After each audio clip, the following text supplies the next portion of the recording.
Latin America come from varied racial stocks, speak an assortment of languages, and live in 20 different countries. We in North America, who will share a hemisphere with them in peace and cooperation, want to know how they are growing up. In the United States, we have educational problems peculiar to us. What are the problems peculiar to Latin America? Compulsory education is in the law books of most Latin American countries. But in many regions, notably in the vast agricultural tracts, universal schooling is an ideal not easily realized in practice. We all know that there are still regions in the United States which have that same problem. More of our southern neighbors are engaged in agriculture than in any other occupation. Therefore, a large proportion of the children are growing up to be farmers. The great problem for each country's authorities is how to take education to these youngsters. Partly for geographical reasons, the problem is more troublesome in Latin America than it has been in North America. There are economic reasons too. In the past, their basic agricultural economy hasn't produced sufficient funds to provide many schoolhouses, teachers, books, and equipment.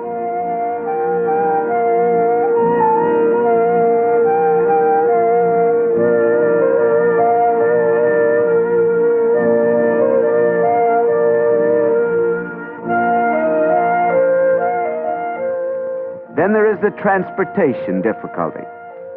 Latin America is a world of vast distances, of lofty mountain ranges, of deserts, of fertile valleys and uplands, of tangled jungles, of great tracts of wide, rich pampas, and of 20 different countries. A consolidated school system is not easily developed under such difficulties. Latin American children learn, as have their ancestors for generations, at the side of their fathers in the field, or helping their mothers in the chores of family life, learning by doing. One season they come to the harvest for fun. The next season it's their job to help get the crops in on time. In this setting, no childish questions about going out to face the world ever arise. The world is right here, about them. And in some countries like Mexico, they go with their parents to the fiesta. And there they learn much of their religion, their cultural background, and their native dances. Things learned better by living them than from books.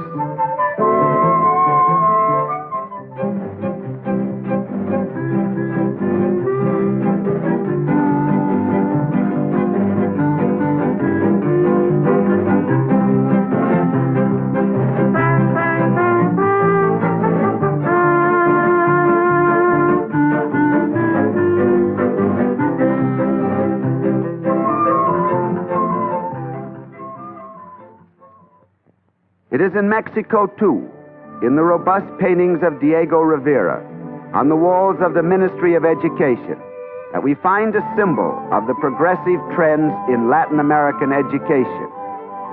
Mexico has taken the lead in systematic national education through a plan which functions in spite of the poverty of the small rural community. The demand for schools has come from the people. Let an official go among the rural folk for any ceremony or fiesta, and among the direct appeals from the people will always be pleas for more schools. And the appeal has been heard. The annual expenditure for education among our neighbors to the south has increased enormously.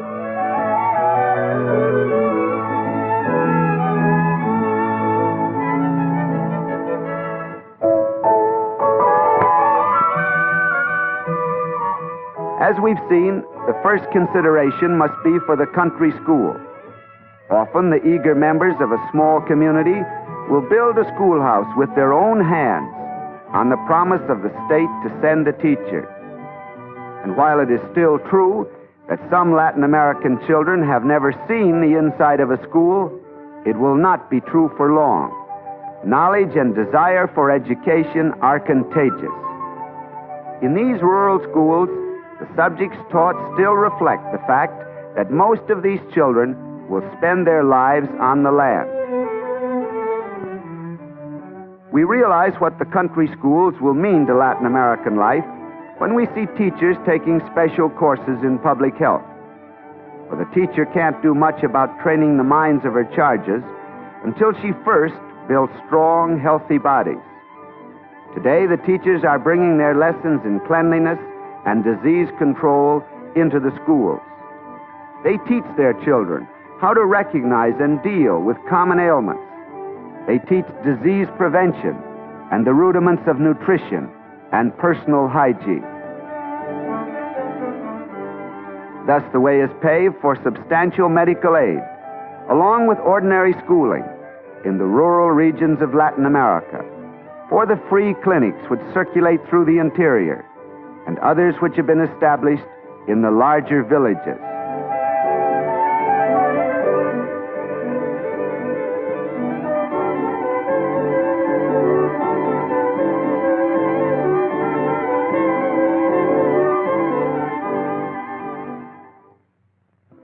Beginning in the earliest colonial days, the Catholic Church has vigorously and continuously maintained a great teaching tradition.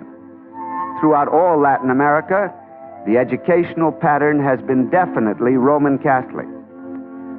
If its schools did not reach every village, and if in some respects, particularly in recent times, the education of the masses was somewhat neglected, still its contribution has been unflagging. Today in such schools, not only religion, literature, and languages are taught, but science and the arts. The medical schools and training schools for nurses are among the most important institutions of higher learning in South America.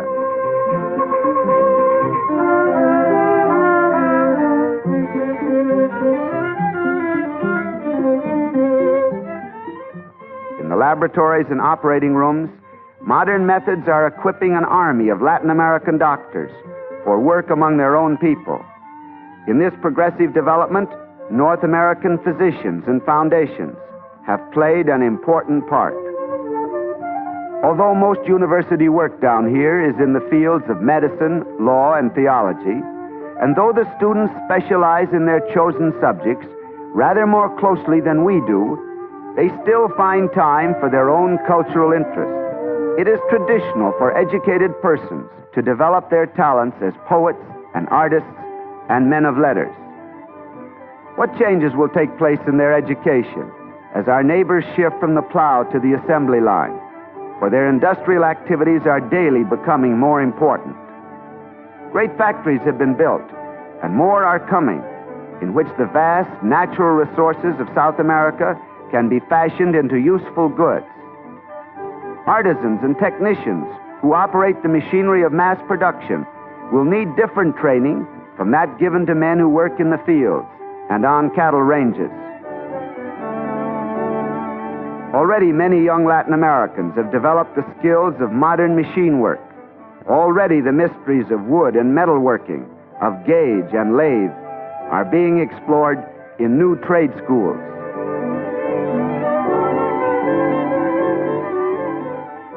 And at the same time, thousands of others are being trained in clerical work and the science of management. In new business schools, the future accountants and distribution experts, the plant managers and office chiefs are hard at work. The newest equipment is at their disposal. The newest teaching devices are employed.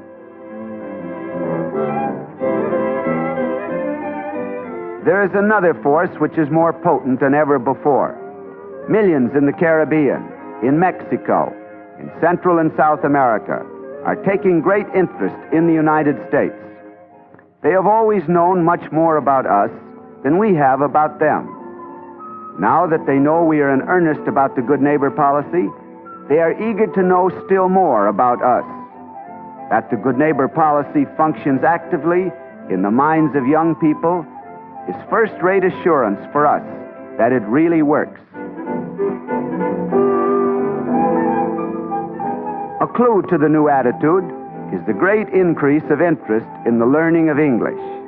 Many adults who studied French and German when they were at school are joining clubs where they can learn to read and write English. As Latin Americans see the temporary eclipse of European civilization, to which they have traditionally looked for cultural ties, they seek to find new ties with us. Let us not fail them. Let us also seek the elements in their culture which can enrich our own. Many of them are destined to use their English in American universities as exchange students. While the Latin American countries extend their basic educational facilities, they are also organizing schools for special training. Music and the arts are now studied under masters who have lived and worked in their native environment and who can relate the modern idiom to the artistic traditions of Latin America.